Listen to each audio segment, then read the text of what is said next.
Hello friends, आज के इस वीडियो में हम कक्षा 10 विषय विज्ञान अध्याय 6 के नियंत्रण एवं समन्वय कंट्रोल एंड कोऑर्डिनेशन के वन शॉट का अध्ययन करेंगे। इसके अंतर्गत आपको वह सभी प्रश्न करवाए गए हैं जो आपकी बोर्ड परीक्षा की दृष्टि से बहुत ही महत्वपूर्ण है। हमारा एक दूसरा सीरीज चल रहा है जिसमें बहुविकल्पी प्रश्न करवाए जा रहे हैं। उसकी प्लेलिस्ट का लिंक आपको दे दिया जाएगा, जहां से आप बहुविकल्पी प्रश्नों को देख पाओगे और आप अपना टारगेट बहुविकल्पी में 20 में 20 प्राप्त कर पाओगे। तो हम शुरू करते हैं इस वीडियो को। यहाँ पर यह जो है वीडियो थ्योरी का है। इसमें जो है आपको थ्योरेटिकल क्वेश्चन करवाए जाएंगे और इसके बहुविकल्पी बहुत ही जल्द अपलोड कर दिए जाएंगे और आप जो है बहुविकल्पी प्रश्नों को देख पाओगे। तो हम शुरू करते हैं इस वीडियो को। हमारा पहला टॉपिक है उद्दीपन। उद्दीपन क्या होता है? उद्दीपन का मतलब है कि हमारे आसपास जो भी परिवर्तन हो रहे हैं उनको हम उद्दीपन कहते हैं। जैसे मौसम का बदलना, ध्वनि प्रदूषण, ये सब क्या है? ये सब उद्दीपन है। और जो सजीव यानी जीवित प्राणी होते हैं इनके प्रति अनुक्रिया करते हैं। जैसे मान लो कि परिवर्तन क्या हो रहा है, मौसम बदल रहा है, तो फिर सजीव क्या करेंगे? वो जो है उसी के अकॉर्डिंग जो है जीने के लिए अपने आप को जो है तैयार करेंगे। जैसे अभी जाड़ा होगा तो सजीव उनके खिलाफ अनुक्रिया क्या करेंगे? उसके लिए व्यवस्था करेंगे और जो है रजाई या फिर पहनने वाले अच्छे कपड़े उनकी जो है व्यवस्था करेंगे। जलाने के लिए अलाव, ऐसी जो है व्यवस्थाएं करेंगे। तो यह क्या है? अनुक्रिया है। जैसे एग्जाम्पल में दिखाया गया है कि यह जैसे कुत्ता है, अगर यह जो है कुत्ता यहाँ पर है और इसको जब बिल्ली देखेगी तो यह जो है बिल्ली भाग जाएगी। यानी उद्दीपन क्या है? कुत्ता है और अनुक्रिया कौन कर रहा है? बिल्ली कर रही, यानी भागने की अनुक्रिया कर रही। जैसे हम कह सकते हैं कि हम अपनी अंगुली को मोमबत्ती, जलती हुई मोमबत्ती पर ले जाते हैं तो ऊष्मा क्या है? वहाँ पर जो जल रही है वो है उद्दीपन। और जैसे हम अंगुली लगाते हैं और फिर हमारी अंगुली जल जाती है तो तुरंत हम हटा लेते हैं, वो क्या है? अनुक्रिया है। यानी हम किसी चीज़ को देखकर जो है क्या कर रहे हैं? अनुक्रिया कर रहे हैं, यानी उसके प्रति प्रतिक्रिया कर रहे हैं। जैसे आदमी शेर को जैसे ही देखा तो आदमी 9 2 11 हो गया। तो इसका मतलब क्या है? शेर है उद्दीपन और आदमी क्या है? अनुक्रिया है। तो उद्दीपन का मतलब क्या है? पर्यावरण में हो रहे परिवर्तन को हम उद्दीपन कहते हैं और सजीव क्या करते हैं? उनके प्रति अनुक्रिया जो है करते हैं। जंतुओं में जो है नियंत्रण एवं समन्वय जो है इसके 2 अलग अलग तरीके होते हैं मैनेज करने के। कंट्रोल एंड कोऑर्डिनेशन के 2 अलग अलग मैनेज करने के तरीके हैं। जैसे एक तंत्रिका तंत्र होता है, दूसरा अंतःस्रावी तंत्र होता है। तंत्रिका तंत्र का मतलब क्या है कि जैसे कोई भी आवेग यानी इम्पल्स जो होते हैं वो मस्तिष्क तक पहुंचाए जाते हैं। जैसे हम कोई बाहर से मान लो कोई एक्शन हो रहा है तो उसके खिलाफ हम जो है रिएक्शन देते हैं, तो वो क्या होता है? वो जो है मस्तिष्क जो है उस पर जो है क्या करता है? सुझाव देता है, प्रतिक्रिया देता है। तो तंत्रिका तंत्र का क्या कार्य क्या है कि वह आवेगों को जो है मस्तिष्क तक पहुंचाता है और मस्तिष्क उस पर जो है रिएक्शन देता है। अंतःस्रावी तंत्र का मतलब क्या है कि अंदर जैसे हार्मोन्स वगैरह हैं या फिर एंजाइम्स वगैरह हैं, वो क्या करते हैं? अंदर वाले सिस्टम को कंट्रोल करते हैं। जैसे आपको जो है बड़ी आंत में पानी की अत्यधिक मात्रा होती है तो उसी अवशोषित करने के लिए हार्मोन्स जो है उत्सर्जित होते हैं और मस्तिष्क जो है क्या करता है? हार्मोन्स उत्सर्जित करता है और फिर जो है पानी को एब्जॉर्ब कर लिया जाता है। ऐसे ही भोजन को पचाने के लिए जो है क्या होता है कि हार्मोन स्रावित होते हैं। जैसे पैनक्रियाज से पैनक्रियाटिक जूस स्रावित होता है। जैसे पेड़ आमाशय है, आमाशय में भोजन पहुंचता है तो वहां पर HCl स्रावित होता है। तो जब तक भोजन नहीं आएगा तब तक HCl स्रावित नहीं होगा। इसका मतलब क्या है? ये जो है अंतःस्रावी तंत्र है, ये मैनेज करने का कार्य करता है। यह जो है अब हम इसके टाइप के बारे में जानेंगे। तंत्रिका तंत्र होता क्या है? जिस तंत्र के द्वारा जो है विभिन्न अंगों का नियंत्रण, अंगों का वातावरण में सामंजस्य स्थापित होता है, उसे हम जो है तंत्रिका तंत्र कहते हैं। तंत्रिका तंत्र जो होता है, बहुत सारे हमारे शरीर में छोटी छोटी तंत्रिका कोशिका लगी होती हैं, यानी सेल्स होती हैं, एक दूसरे से जुड़ी रहती हैं और वही मिलकर जो है क्या बनाती हैं, तंत्रिका तंत्र बनाती हैं। तो हम कह सकते हैं तंत्रिका कोशिकाओं के मिलने से तंत्रिका तंत्र जो है बनता है। अब यहाँ पर आप देखोगे कि तंत्रिका कोशिका क्या होती है। तंत्रिका कोशिका को जो है हम न्यूरॉन भी कहते हैं। तंत्रिका कोशिका को क्या कहते हैं, न्यूरॉन भी कहा जाता है। यह जो होती है तंत्रिका तंत्र का एक छोटी इकाई है, संरचनात्मक और क्रियात्मक इकाई है। तंत्रिका कोशिका क्या है, एक छोटी इकाई है। इसके जैसी बहुत सारी तंत्रिका कोशिकाओं के मिलने से जो है तंत्रिका तंत्र बनता है। यह आप देख पाओगे, ये हमारी एक तंत्रिका कोशिका है। ऐसी जब हजारों लाखों मिलती हैं तब हमारा तंत्रिका तंत्र बनता है। तो तंत्रिका कोशिका क्या होता है, हम इसके बारे में थोड़ा जान लेते हैं। जो तंत्रिका कोशिका होती है इसको हम न्यूरॉन भी कहते हैं और यह जो है इसकी अत्यधिक जटिल और लंबी कोशिकाएं होती हैं, जिनकी लंबाई जो है हम कह सकते हैं कि 1.5 मीटर से 2 मीटर के बीच में होती हैं। यानी 1.5 मीटर से 2 मीटर लंबी जो है ये तंत्रिका कोशिकाएं जो है होती हैं। इनमें जो है एक विशेष सिरे होते हैं, जैसे यहाँ पर आपको दिखाया गया है कि ये जो है कुछ सेल्स दिखाई दे रही हैं, ये धागे जैसी संरचनाएं दिखाई दे रही, ये सब क्या है, डेंड्राइट्स हैं। ये जो आपको दिखाया जा रहा है ये साइटोन है और ये बॉडी जो दिखाई दे रही लंबी बेलनाकार नली, ये एक्सॉन है। इनके सबके अलग अलग कार्य होते हैं। जैसे ये क्या करते हैं, ये जो है ग्राही अंग होते हैं, यानी ज्ञानेंद्रियां जो हमारी होती हैं, जैसे नाक, कान, आँख, गला। ये नाक, कान, आँख और जीभ हो गया, त्वचा हो गया, ये सब क्या करती हैं, ये सब बाहर से सूचनाओं को जो है इकट्ठा करती हैं, यानी कि प्राप्त करती हैं। जैसे अभी फूल है, वो जो है सुगंध आ रही, तो नाक से हम क्या करेंगे, सूंघेंगे, तो वो जो है क्या करेगा कि न्यूरॉन्स को जो है सूचना देगा और बहुत सारे न्यूरॉन्स जो जुड़े हुए वो मस्तिष्क को सूचना देंगे कि इसकी सुगंध जो है कैसी है। तो हम कह सकते हैं ये सब क्या है कि ज्ञानेंद्रियों में तंत्रिका कोशिका के सिरे होते हैं और जिसे हम क्या कहते हैं, ग्राही कहते हैं, यानी ग्रहण करने का कार्य करते हैं। तो नाक जो है हमारी क्या है, ये जो है ग्राही अंग है और ये ग्रहण करने का कार्य करती है। तो यहाँ पर तंत्रिका कोशिका क्या होता है, तंत्रिका तंत्र तंत्रिका कोशिकाओं का बना होता है। तंत्रिका तंत्र जो है किसका बना होता है, तंत्रिका कोशिकाओं का। और इसका कार्य क्या है कि पर्यावरण से जो भी सूचना प्राप्त होती है उसको तंत्रिका तंत्र तक पहुंचाने का कार्य कौन करता है, ज्ञानेंद्रियां करती हैं।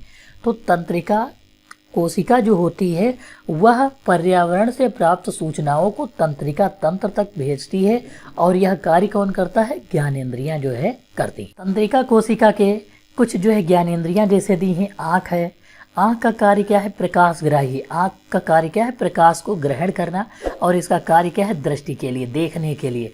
प्रकाशग्राही आँख क्या है, प्रकाशग्राही है और यह किसके लिए, दृष्टि के लिए, देखने के लिए। कान क्या है, श्रवणग्राही, यानी इसका कार्य सुनने के लिए होता है। जीभ जो है स्वाद लेने के लिए, नाक जो है सूंघने के लिए, त्वचा जो है क्या है, स्पर्शग्राही होता है, इससे जो है ऊष्मा को महसूस जो है किया जाता है। अब यहाँ पर जो है हम देखेंगे ये जो हमारी तंत्रिका कोशिका एक दी है, इसके जो है 3 भाग होते हैं, एक डेंड्रॉन्स, एक कोशिकाकाय, एक जो है तंत्रिकाक्ष होता है। जैसे हम सबसे पहले डेंड्रॉन को देखते हैं। डेंड्रॉन होता क्या है, यह जो है डेंड्रॉन का मतलब होता है कि कोशिकाकाय, यानी सबसे पहले इनके नाम देख लेते हैं ये कौन कौन से हैं। ये जो आपको धागे जैसी लंबी संरचना दिखाई देती है, आगे ये जो है ऐसे निकले हुए जिनसे जो है इम्पल्स रिसीव किए जाते हैं, इसे हम जो है क्या कहते हैं, डेंड्रॉन्स जो है कहते हैं। ये क्या हैं, ये डेंड्रॉन्स होते हैं और बहुत सारे मिलने पर इनको हम क्या कहते हैं, डेंड्राइट्स कहते हैं।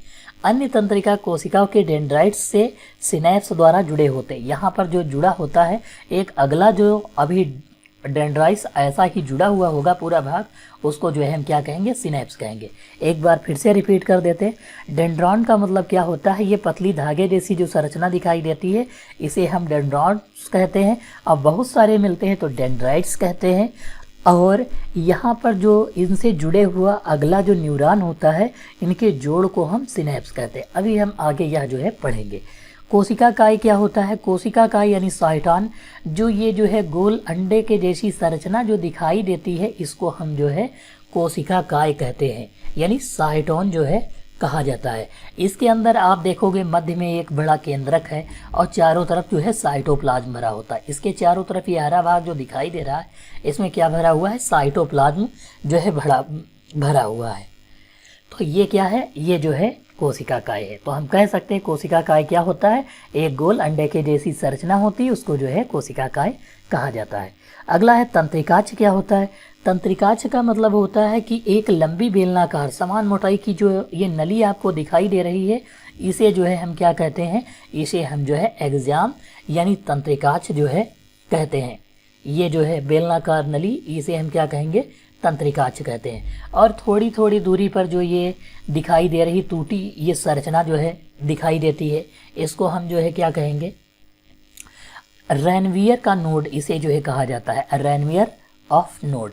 ये जो टूटी जैसी संरचना ये यहाँ पर दिखाई दे रही, यहाँ पर इसको जो है रेनवियर ऑफ नोड जो है कहा जाता है। डेंड्रॉन्स क्या है? कोशिका काय से निकलने वाली धागे जैसी संरचना जो सूचना प्राप्त करती है, इसे डेंड्रॉन कहा जाता है। जैसे ये कोशिका काय क्या है? प्राप्त की गई सूचना विद्युत आवेग के रूप में चलती है। विद्युत आवेग यानी ये जो रिसीप्टर्स लगे हुए हैं रिसीव करने वाले, ये सूचना को कहाँ देंगे? ये जो आपको गोल अंडेकार संरचना दिखाई देती है, इसको हम साइटोन कहते हैं। तो यहाँ पर सूचना देंगे और ये जो साइटोप्लाज्म भरा हुआ है, इसके माध्यम से सूचना का एक स्थान से दूसरे स्थान तक ट्रांसफर होगा। एक्जान क्या है? यह सूचना के विद्युत आवेग को कोशिका काय से दूसरी न्यूरॉन के डेंड्रॉन तक पहुंचाता है। ये जो अंडे जैसी संरचना है, ये जो है एक्जान क्या करता है? ये जो है दूसरे की डेंड्रॉन तक पहुंचाता है, जो इससे अभी जुड़ा हुआ होगा उस तक जो है पहुंचाएगा।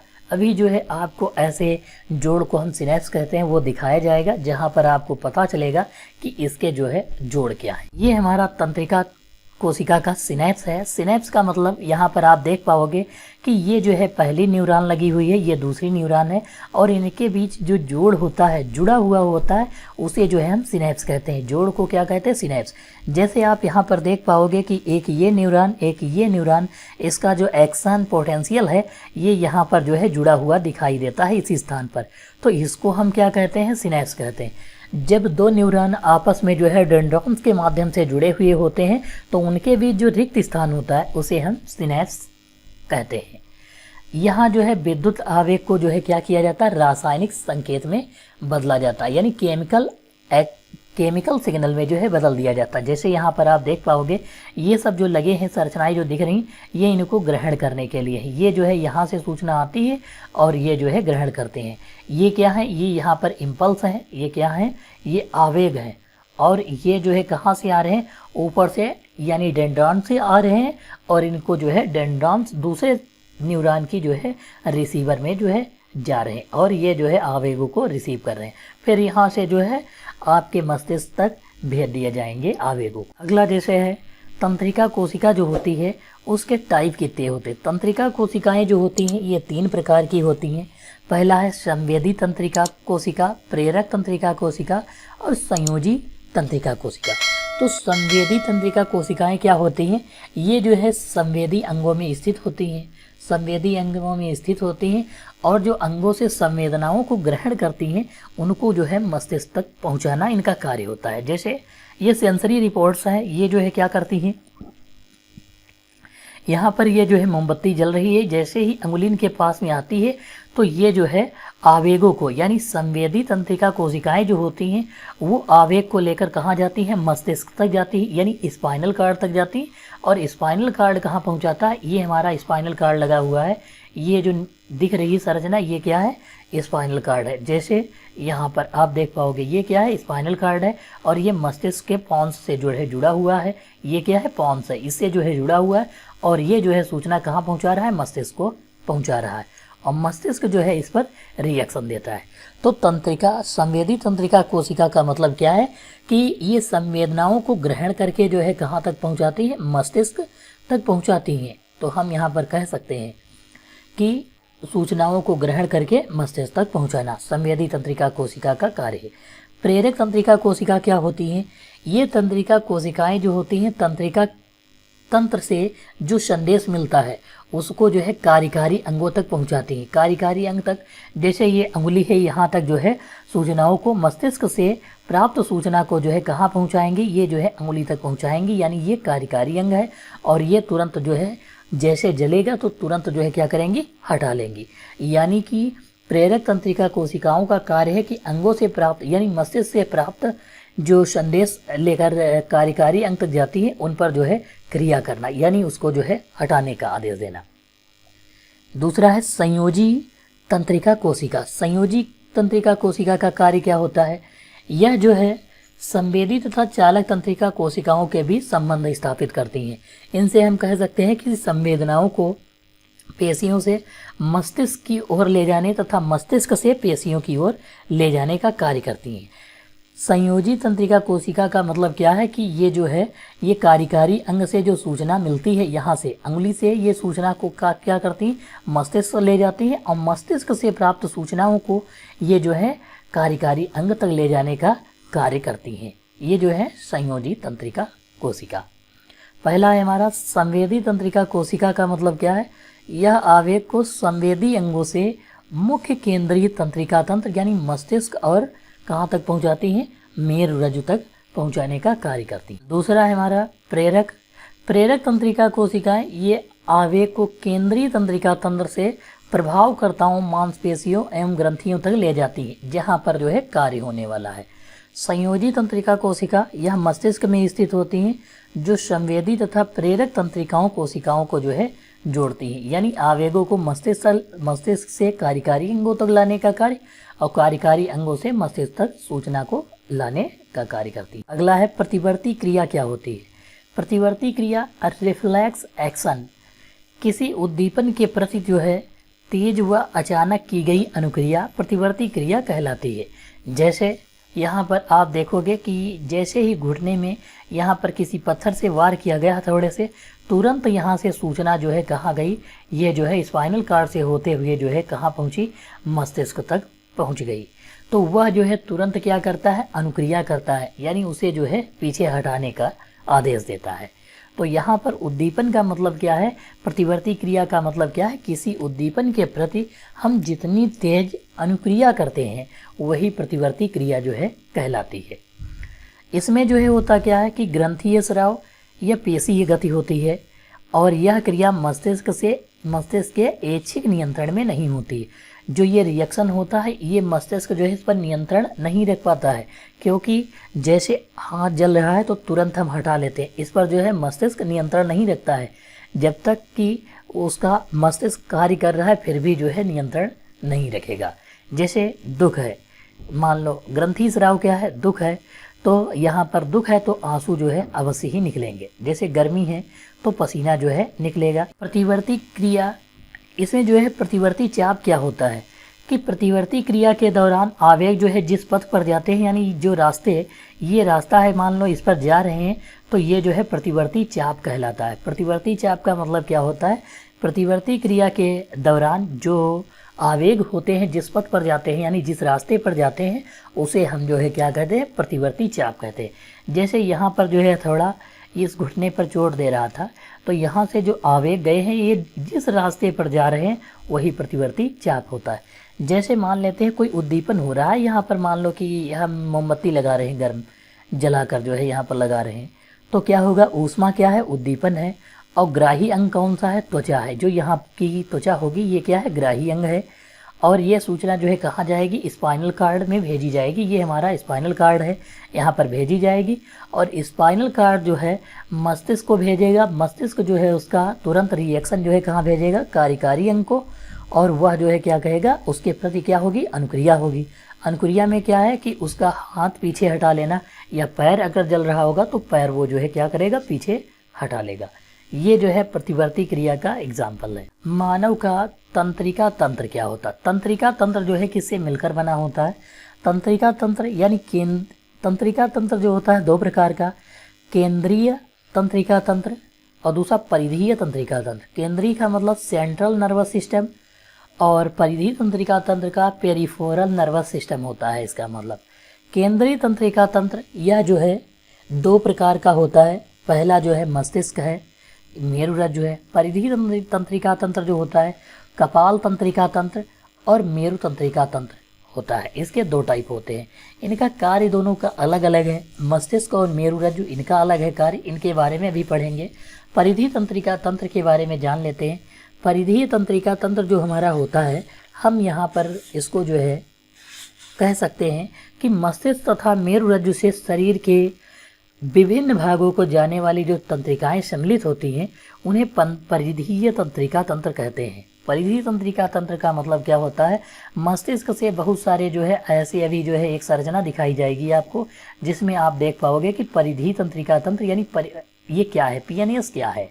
तो यह कहाँ से निकलती है, ये कपाल तंत्रिका तंत्र है यानी मस्तिष्क से निकलती हैं। और मेरु तंत्रिका तंत्र जो होती है ये कहाँ से निकलती है, मेरु रज्जु से निकलती हैं। अभी इसका आपको चित्र दिखाया जाएगा तब आप समझ पाओगे। यहाँ पर जैसे आप देख पाओगे कि ये जो बनाया गया है चित्र है, इसमें ये जो है आपको मस्तिष्क से ये निकली हुई कुछ बहुत ही पतली संरचनाएं दिखाई दे रही हैं। इसको हम क्या कहते हैं, और ये जो है स्पाइनल कार्ड है, स्पाइनल कार्ड से कुछ निकली हुई नर्व्स दिखाई दे रही, यही जो है पीएनएस है यानी कि पेरिफेरल नर्वस सिस्टम है। तो यहाँ पर जो है ये वाली है, ये जो हमारा मस्तिष्क है, मस्तिष्क का भी अध्ययन किया जाएगा। और दूसरा मेरु रज्जु है, इसके दोनों के बारे में जो है विस्तार से जाना जाएगा कि ये होता क्या है। तो हम सबसे पहले जो है जानते हैं मस्तिष्क के बारे में थोड़ा सा, और मेरु रज्जु के बारे में होता क्या है, इनसे जुड़ी हुई थोड़ी बहुत जानकारी लेते। तो केंद्रीय तंत्रिका तंत्र यानी कि सेंट्रल नर्वस सिस्टम जो होता है हमारा, यह तंत्रिका तंत्र का सबसे विकसित भाग होता है। यह मस्तिष्क तथा मेरु रज्जु से जो है मिलकर बना होता है। तंत्रिका तंत्र का सबसे विकसित भाग कौन सा होता है, मस्तिष्क और मेरु रज्जु, ये दोनों से जो है मिलकर बना होता है। तंत्रिका तंत्र जो होता है ये किससे, मस्तिष्क और मेरु रज्जु से मिलकर बना होता है। यह शरीर के ग्राहियों द्वारा प्राप्त सूचना को केंद्रीय तंत्रिका तंत्र को भेजी जाती हैं और जवाब को प्रेरक तंत्रिकाओं के माध्यम से कार्यकारी अंगों को जो है भेजता है। यानी जो भी जो सूचना होती है ग्राहियों के द्वारा ग्रहण की गई, उसे कहाँ भेजा जाता है, सीएनएस यानी सेंट्रल नर्वस सिस्टम में भेजा जाता है। इसके दो भाग होते हैं, मस्तिष्क और मेरु रज्जु। जैसे मस्तिष्क ये भी जो है सीएनएस का पार्ट है और मेरु रज्जु भी सीएनएस का पार्ट है। तो यहाँ पर जो है सूचनाओं को भेजा जाता है और वो जो प्रतिक्रिया देते हैं उसे फिर से जो है उन्हीं के माध्यम द्वारा यानी तंत्रिका तंत्र के माध्यम से फिर से जो है पहुँचाया जाता है, जिसके बाद जो है एक्शन का रिएक्शन होता है। पहला है मानव मस्तिष्क यानी ह्यूमन ब्रेन। ह्यूमन ब्रेन होता क्या है, इसके बारे में हम थोड़ा जान लेते हैं कि खोपड़ी जो होती है मानव मस्तिष्क की, यह आप देख पाओगे कि ये खोपड़ी जैसी संरचना दिखाई गई है। यहाँ पर यह जो है कपाल में बंद जो होता है और इसका पिछला सिरा जो होता है ये वाला, ये मेरु रज्जु से जुड़ा हुआ है, मेरु रज्जु से जुड़ा हुआ होता है। और अगला चौड़ा भाग जो होता है ये वाला, ये जो है क्या कहलाता है, ये मस्तिष्क कहलाता है। इसका वेट जो होता है लगभग 1400 ग्राम, यानी हम कह सकते हैं 1300 से 1400 ग्राम जो है मस्तिष्क का भार होता है। और यह जो है लगभग बहुत ही कह सकते हो कि एक कोमल अंग है। मस्तिष्क जो होता है यह बहुत कोमल अंग होता है और इसके जो है 3 भाग हैं। अग्र मस्तिष्क होता है, एक मध्य मस्तिष्क होता है, दूसरा जो है पश्च मस्तिष्क होता है। ये होते क्या है, अग्र मस्तिष्क आप देखोगे ये वाला जो भाग आपको दिखाया गया है ये अग्र मस्तिष्क है और दूसरा वाला भाग जो है यहाँ पर देखोगे ये जो बीच वाला भाग है ये मध्य मस्तिष्क है और इसके बाद वाला पश्च मस्तिष्क, ये वाला जो भाग आपको पीछे वाला दिखाई दे रहा है ये जो है क्या है, पश्च मस्तिष्क होता है। अब यहाँ पर अग्र मस्तिष्क होता क्या है इसके बारे में थोड़ा सा जान लेते हैं। अग्र मस्तिष्क यह मस्तिष्क का जो है सबसे बड़ा भाग यानी कि लगभग 2/3 भाग बनाता है। यह जो है मस्तिष्क, पूरे मस्तिष्क का कितना भाग होता है, लगभग जो है 2/3 भाग होता है। इसे हम प्रोसेनसिफलान जो है कहते हैं। अग्र मस्तिष्क को क्या कहा जाता है, प्रोसिफेलान, प्रोसेनसिफलान, इसको जो है अग्र मस्तिष्क जो को है कहा जाता है। इसके जो है 2 भाग होते हैं, एक सेरिब्रम होता है और दूसरा जो इसका भाग होता है उसको हम डाइएनसिफेलान कहते हैं। तो अग्र मस्तिष्क क्या है, अग्र मस्तिष्क यह पूरे माइंड का जो है मस्तिष्क का 2/3 भाग होता है। इसे हम प्रोसिफेलान के नाम से जानते हैं और यह जो है 2 भागों का बना होता है, सेरिब्रम और डाइएन्सेफलान। दूसरा है मध्य मस्तिष्क। मध्य मस्तिष्क जो होता है यह 2 भागों का बना होता है, कार्पोरा क्वाड्रिजेमिना, कार्पोरा जो है क्वाड्रिजेमिना, और प्रमस्तिष्क यानी हम इसको सेरिब्रल पेंडिकल कहते हैं। यह जो है मध्य मस्तिष्क 2 भागों से बना होता है, पहला कार्पोरा क्वाड्रिजेमिना और दूसरा जो है सेरिब्रल पेंडिकल से बना हुआ होता है। यह जो है इसका कार्य क्या होता है, जैसे यह जो है 4 ठोस पिंडों का बना हुआ होता है और ये जो है दृष्टि के ज्ञान से संबंधित होता है। दृष्टि तंत्रिकाएं जो है इसमें विकसित होती हैं, यानी यह जो है किसके लिए है, दृष्टि के लिए। तो हम याद रखेंगे कि मध्य मस्तिष्क के 2 भाग होते हैं, पहला और दूसरा हम बता दीजिए, और यह जो है किसके लिए, दृष्टि के लिए होता है। अगला है पश्च मस्तिष्क। क्या होता है पश्च मस्तिष्क, इसको हम अनुमस्तिष्क के नाम से भी जानते हैं। इसे क्या कहते हैं, अनुमस्तिष्क के नाम से भी जानते हैं, और यह प्रमस्तिष्क के पीछे स्थित होता है। ये जो आपको दिखाया गया है ये अनुमस्तिष्क, यानी कि अनुमस्तिष्क जो है इसी को हम क्या कहते हैं, पश्च मस्तिष्क कहते हैं। इसके जो है 2 भाग होते हैं, प्रमस्तिष्क से छोटा होता है उसे हम सेरिबेलम, और एक जो होता है मेडुला ऑब्लांगेटा होता है। अनुमस्तिष्क के 2 भाग, पॉन्स और दूसरा मेडुला ऑब्लांगेटा होता है। इसके जो है भाग है, अभी हम इसके बारे में अध्ययन करेंगे। हमारा पहला भाग है अग्र मस्तिष्क। अग्र मस्तिष्क क्या होता है, यह मस्तिष्क का सबसे बड़ा भाग है। अग्र मस्तिष्क क्या होता है, सबसे बड़ा जो है भाग होता है। अभी हमने बताया था 2/3 भाग जो है घिरे हुए है। यह है थैलेमस, हाइपोथैलेमस, सेरेब्रम यानी प्रमस्तिष्क से मिलकर बना होता है। इसके जो है पार्ट क्या क्या, थैलेमस, हाइपोथैलेमस, सेरेब्रम और प्रमस्तिष्क, ये इतने जो है अग्र मस्तिष्क के पार्ट है। सबसे ज़्यादा भाग जो है काहे का होता है, सेरेब्रम का होता है इसमें। और इसकी जो है क्रियाएं क्या होती हैं, जैसे सूचना हो गया, तर्क करना, योजना बनाना, याद रखना, ये सब जो है इसके कार्य हैं। और हाइपोथैलेमस जो होता है इसका, यह भूख, प्यास, निद्रा, ताप, थकान आदि का ज्ञान करवाता है। इस अग्र मस्तिष्क का जो हाइपोथैलेमस भाग है इसका जो है यह भूख से संबंधित होता है, प्यास से, निद्रा, ताप, थकान से जो है संबंधित होता है अग्र मस्तिष्क का भाग। अगला है हमारा मध्य मस्तिष्क। यह जो है 4 पिंडों का बना हुआ होता है, जिसमें कार्पोस और क्वाड्रिजेमिना होती। अभी हमने बताया था कि इसमें जो है कार्पोस और क्वाड्रिजेमिना ये 2 टाइप हैं इसके। इसमें 2 जो है सुनने के लिए और 2 जो है देखने के लिए। जो 4 पिंड है जिसमें जो है 2 देखने के लिए होते हैं और 2 जो है सुनने के लिए। 2 जो है सुनने के लिए और 2 देखने के लिए। इसके बाद पश्च मस्तिष्क होता है। पश्च मस्तिष्क जो होता है इसके 3 भाग होते हैं, अनुमस्तिष्क, मेडुला और तीसरा जो है क्या है, पॉन्स है। तो ये होता क्या है, थोड़ा इसके बारे में भी हम जो है जान लेते हैं। पश्च मस्तिष्क जो होता है इसका जो है, इसे हम अनुमस्तिष्क के नाम से भी जानते हैं। पश्च मस्तिष्क को अनुमस्तिष्क के नाम से जानते हैं। और अनुमस्तिष्क जो होता है इसके 2 भाग होते हैं, एक जो है मेडुला होता है, दूसरा जो है पॉन्स होता है। और यह जो है पश्च मस्तिष्क, पश्च जो है मस्तिष्क के भाग हैं, ये जो है क्या है, इसके भाग हैं। ये वाले दोनों क्या है, ये इसके भाग है। मेडुला का मतलब क्या होती है, ये जो गोल जैसी संरचना आपको दिखाई दे रही, इसे हम मेडुला कहते हैं। और पॉन्स का मतलब क्या है, मेडुला के ऊपर यह जो है उभरी हुई संरचना जो दिखाई देती, इसे हम जो है क्या कहते हैं, पॉन्स कहते हैं। ये दोनों किसके भाग है, पश्च मस्तिष्क के। और पश्च मस्तिष्क का दूसरा नाम क्या है, अनुमस्तिष्क कहा जाता है। अनुमस्तिष्क, यह पश्च मस्तिष्क का जो है सबसे बड़ा भाग होता है। शरीर का जो है संतुलन बनाए रखने, उठने, बैठने, खड़े होने के ढंग को जो है यह नियंत्रित करता है, अनुमस्तिष्क या फिर सेरिबेलम। शरीर की जो है अच्छी गतियों को नियंत्रित करता है, यानी ऐच्छिक गतियां जो होती हैं उनको जो है नियंत्रित करने का कार्य कौन करता है, अनुमस्तिष्क करता है। मेडुला क्या है, अनैच्छिक कार्यों का नियंत्रण जो है मेडुला जो है करता है, जैसे श्वसन हो गया, हृदय की दर, उल्टी, रक्तदाब, ये सब जो है अनैच्छिक कार्य हो गए। इनको नियंत्रित करने का कार्य किसका है, मेडुला का। पॉन्स क्या होता है, यह मेडुला को जो है सेरिबेलम से जोड़ने वाला भाग है। इसमें श्वसन का जो है न्यूमेटॉक्सिस केंद्र स्थित होता है। श्वसन का जो है न्यूमेटॉक्सिस केंद्र कहाँ स्थित होता है, पॉन्स में जो है स्थित होता है। यह जो है हमारे मस्तिष्क के जो है यानी पश्च मस्तिष्क के मेन पार्ट थे। अगला है हमारा स्पाइनल कार्ड यानी मेरुरज्जु। ये मेरुरज्जु जो है क्या होता है, मेरुरज्जु को जो है रीढ़ रज्जु के नाम से भी जानते हैं। मेरुरज्जु को हम किस नाम से जानते हैं, रीढ़ रज्जु के नाम से जानते हैं। और यह जो है आप देखोगे यहाँ पर ये जो है मेरुरज्जु है, इसकी जो है संरचना कैसी, एक लंबी खोखली बेलनाकार रचना है और इसे जो है मेरुरज्जु जो होता है मृदु तानिका तथा दृढ़ तानिका झिल्ली से ढकी रहती है।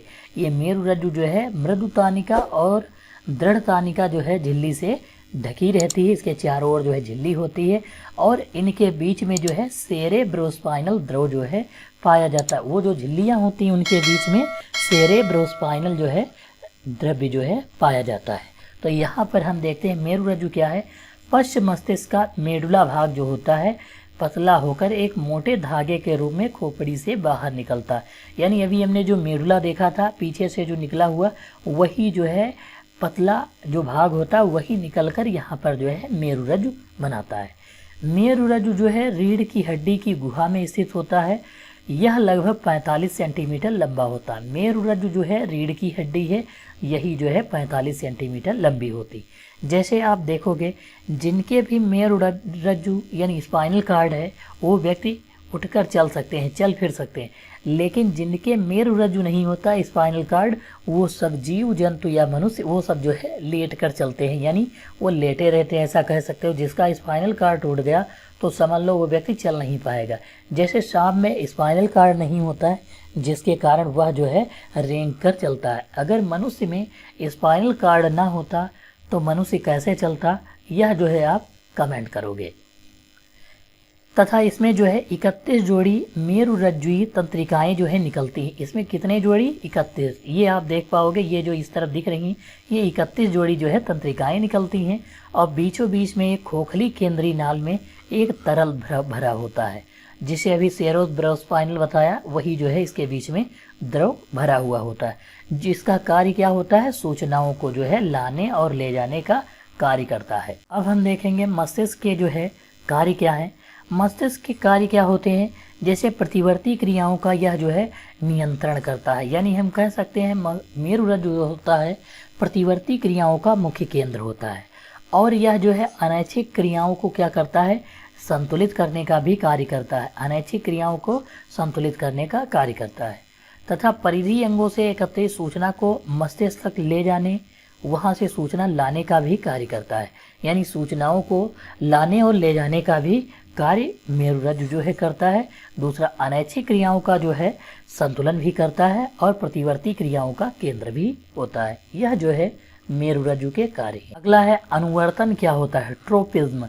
ट्रोपिज्म का मतलब होता है कि जिस तरफ जैसे उद्दीपन की दिशा में कार्य करना, जैसे उद्दीपन जहाँ हो रहा है वहाँ कार्य करना। जैसे अभी यहाँ पर आप देखोगे सूर्य जो है जिस दिशा में यानी सीधी दिशा में निकला हुआ, तो पौधा जो है बिल्कुल सीधी तरफ जो है गति कर रहा है, यानी वृद्धि हो रही। और यहाँ पर आप देखोगे सूर्य जो है इस तरफ से प्रकाश मिल रहा है, तो पौधा जो है टेढ़ा हो रहा है, यानी कि ये जो है उद्दीपन के प्रति अनुक्रिया कर रहा है। तो अनुवर्तन का मतलब है पौधे के भागों का उद्दीपन की दिशा में गति करना अनुवर्तन कहलाता है। अनुवर्तन का मतलब क्या है कि पौधे के भागों का उद्दीपन की दिशा में जो है गति करना अनुवर्तन कहलाता है। जैसे आप यहाँ पर देख पाओगे सूर्य क्या है, उद्दीपन है, और ये जो गति करता है उसकी दिशा में पौधा, इसे हम अनुवर्तन कहते हैं। जैसे प्रकाशानुवर्तन, प्रकाश की तरफ गति। गुरुत्वानुवर्तन, पृथ्वी की तरफ या दूर गति, पृथ्वी की तरफ गति, क्योंकि गुरुत्वाकर्षण है, पृथ्वी अपनी तरफ किसी वस्तु को खींच लेती है। रसायनानुवर्तन यानी पराग नली की अंडाशय की तरफ गति। जैसे आप देखोगे कि फूल की जो स्टिग्मा होती है, यानी कि वहाँ पर जो है जैसे परागकण पड़ते हैं तो वो जो है ओवरी क्या करती है, अपनी तरफ जो है खींच लेती है। जलानुवर्तन, पानी की तरफ जड़ों की गति। जहाँ पानी होता, जैसे ये पौधा लगा हुआ, अगर पानी इस तरफ है तो फिर पेड़ की जो जड़ें होंगी इस तरफ जो है गति करेंगी। ये क्या है, जलानुवर्तन। अगला है पादप हार्मोन्स होते क्या हैं। पादप हार्मोन्स का मतलब क्या है कि वे रसायन जो पौधों की वृद्धि और अनुक्रिया का समन्वय करते हैं उन्हें हम पादप हार्मोन्स कहते हैं, या फिर पेड़ पौधे में पाए जाने वाले हार्मोन्स को क्या कहते हैं, पादप हार्मोन्स कहते हैं। और ये पादप हार्मोन्स का कार्य क्या होता है, पेड़ पौधों में वृद्धि करना, उनमें फलों का आना या फिर फलों का पकना, ये सब जो है हार्मोन्स का कार्य होता है। पादप हार्मोन जो होते हैं दो प्रकार के होते हैं। पहला है वृद्धि प्रवर्धक हार्मोन और वृद्धि रोधी हार्मोन। वृद्धि प्रवर्धक का मतलब होता है जिससे पौधे की जो है वृद्धि होती, फलों की वृद्धि होती, वो जो है बढ़ना मतलब जो है कह सकते हैं। वृद्धि रोधी का मतलब क्या है, पेड़ पौधे की वृद्धि को रोकने का कार्य करते हैं, वो वृद्धि रोधी हार्मोन्स होते हैं। अब यहाँ पर कुछ हार्मोन्स, वृद्धि रोधक हार्मोन्स दिए गए हैं, जैसे जिब्रेलिन है। यह जो है मुख्य हार्मोन्स होता है। इसका कार्य क्या है, अंकुरण एवं वृद्धि नियंत्रित करता है। जिब्रेलिन का कार्य क्या है, अंकुरण एवं वृद्धि को नियंत्रित करना। दूसरा है ऑक्सिन। ऑक्सिन यह प्रकाश की ओर वृद्धि में सहायक होता है, यानी प्रकाशानुवर्तन होता है। ऑक्सिन की सहायता से क्या होता है, प्रकाशानुवर्तन, यानी पेड़ पौधे जो है प्रकाश की तरफ जो है वृद्धि करते हैं। तीसरा है साइटोकाइनिन, यानी इसका कार्य है कोशिका विभाजन में सहायक होना। साइटोकाइनिन कोशिका विभाजन में सहायक होगा तभी पेड़ में जो है मोटा होगा, यानी पेड़ में वृद्धि होगी। फ्लोरिजेंस है। फ्लोरिजेंस का मतलब क्या है, फूल खिलाने में जो है सहायक होता है, फ्लोरिजेंस हार्मोन्स। चौथा है, इसके बाद है पांचवा टाउमेटिन। यह पेड़ पौधे के घाव को भरता है, यानी पेड़ पौधा जैसे देखते हो यहाँ पर किसी ने छील दिया, बांका या फिर किसी से काट दिया, तो इसका जो घाव भरने का कार्य किसका होता है, टाउमेटिन हार्मोन्स का जो है कार्य होता है। अगला है वृद्धि रोधक हार्मोन्स कौन से होते हैं। वृद्धि रोधी यानी वृद्धि को रोकने के कार्य कौन करते हैं। वृद्धि रोधी हार्मोन पौधों की वृद्धि को रोकता है, जैसे एब्सिसिक। इसका कार्य क्या है, वृद्धि अंकुरण को कोशिका विभाजन रोकता है। वृद्धि जो है अंकुरण कोशिका विभाजन को रोकता है, यानी कोशिका विभाजन ही नहीं होने देता है। एथिलीन क्या है, प्राकृतिक रूप से फलों को पकाने में सहायक है। एथिलीन का कार्य है कि फलों को जो है पकाने में सहायक होता है। एसिटिलीन जो होता है यह कृत्रिम रूप से फलों को पकाने में सहायक होता है। जैसे हम कह सकते हैं एसिटिलीन जो होता है, अगर हम कैल्शियम कार्बाइड यानी कैल्शियम कार्बाइड की क्रिया जल के साथ करवाएं तो यहाँ पर जो है क्या बन रहा है, यहाँ पर हम जो है कह सकते हैं कि एसिटिलीन गैस जो है बन रही है और कैल्शियम ऑक्साइड जो है बन रहा है। कैल्शियम कार्बाइड की क्रिया जल के साथ कराएं तो जो ये क्या बनेगा, एसिटिलीन बनेगा। एसिटिलीन का प्रयोग कहाँ किया जाता है, कृत्रिम रूप से फलों को पकाने में। इसका एक एग्जाम्पल हम बेस्ट ले लेते हैं, जैसे कार्बेट। इसके द्वारा क्या करते हैं, फलों को जो है पकाते हैं। अगला हमारा है कि हार्मोन्स, जो मनुष्य में हार्मोन स्रावित होते हैं वो किस ग्रंथि से स्रावित होते हैं और उनके कार्य क्या होते हैं, उनके स्थान के बारे में हम जो है जानेंगे इसमें। तो सबसे पहला हार्मोन्स है थायरॉक्सिन हार्मोन्स। थायरॉक्सिन हार्मोन्स क्या होता है, यह जो है अवटु ग्रंथि यानी थायराइड ग्लैंड, गले में जो थायराइड ग्रंथि होती है उसमें जो है अवटु ग्रंथि यानी थायराइड ग्लैंड में जो है थायरॉक्सिन हार्मोन स्रावित होता है। इसका स्थान क्या है, गर्दन। इसमें जो है कार्य क्या है, कार्बोहाइड्रेट, प्रोटीन, वसा का उपापचय, शारीरिक वृद्धि करना, विकास का नियंत्रण करना। यानी यह जो है शारीरिक वृद्धि व विकास का जो है क्या करती है, नियंत्रण करने का कार्य करती, कंट्रोल करने का थायरॉक्सिन हार्मोन। दूसरा है वृद्धि हार्मोन्स कौन सा है, पीयूष ग्रंथि में होता है। वृद्धि हार्मोन कहाँ से स्रावित होता है, पीयूष ग्रंथि, जिसे हम इसका दूसरा नाम मास्टर ग्रंथि भी है। पीयूष ग्रंथि को क्या कहते हैं, मास्टर ग्रंथि। कहाँ से स्रावित होती है, यानी स्थान कौन सा है, मस्तिष्क है। इसका कार्य क्या है, वृद्धि व विकास को नियंत्रण करना, इसका भी जो है कार्य है। अगला है एड्रेनलिन। यह जो है अधिवृक्क ग्रंथि में जो है होता है। एड्रेनलिन कहाँ, किस ग्रंथि में, अधिवृक्क ग्रंथि। यह अधिवृक्क के ऊपर जो है पाया जाता है एड्रेनलिन। इसका कार्य क्या है, हृदय की धड़कन आदि का नियंत्रण करना आपातकाल में। हृदय की धड़कन का जो है नियंत्रण करना आपातकालीन में, यानी इमरजेंसी में जो है नियंत्रित करना। अगला है इंसुलिन। इंसुलिन कहाँ से स्रावित होता है, अग्न्याशय से स्रावित होता है। अग्न्याशय कहाँ स्थित होता है, उदर के नीचे स्थित होता है। और इसका कार्य क्या है, रक्त में शर्करा की मात्रा को नियंत्रित करना। अगर इंसुलिन स्रावित नहीं होगा तो रक्त में ग्लूकोज की मात्रा बढ़ जाएगी, जिससे जो है शुगर हो जाएगा। अगला है लिंग हार्मोन कौन से हैं, यह जो है किस ग्रंथि से स्रावित होते हैं, वृषण से स्रावित होते हैं। और यह जो है स्थान कौन सा है, पेट का निचला हिस्सा। इससे क्या होता है, लैंगिक परिपक्वता होती है। जैसे इसके हार्मोन्स के दो टाइप हैं, टेस्टोस्टेरोन ये नर में स्रावित होता है और एस्ट्रोजन जो है मादा में स्रावित होता है। ये जो है टेस्टोस्टेरोन जो होता है कहाँ स्रावित होता है, इस ग्रंथि कौन सी, यानी वृषण। वृषण में जो है सहायक होता है और इसका स्थान कौन सा है, पेट के निचले हिस्से में। इसका भी कार्य ये क्या है, लैंगिक परिवर्तन।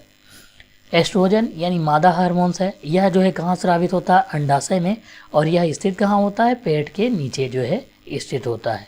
ये जो है कुछ महत्वपूर्ण हार्मोन्स हैं जो आपसे पूछे जा सकते हैं। ये जो है किस ग्रंथि से स्रावित होते हैं तथा इनका कार्य क्या है। सबसे ज़्यादा जो है पूछे जाने वाले हार्मोन्स इंसुलिन हो गया, थायरॉक्सिन हो गया, और दूसरा टेस्टोस्टेरोन एस्ट्रोजन हार्मोन्स है, ये जो है होते हैं। अभी आपका एक चैप्टर आएगा जीव कैसे जनन करते हैं, उस चैप्टर में जो है टेस्टोस्टेरोन और एस्ट्रोजन के बारे में पढ़ाया जाएगा, क्योंकि ये जो है उस टॉपिक से विशेष रूप से संबंधित है। अगर आप हमारे चैनल पर नए हैं तो चैनल को सब्सक्राइब कर लें, जिससे आपको आने वाले वीडियो समय समय पर मिलते रहें। धन्यवाद।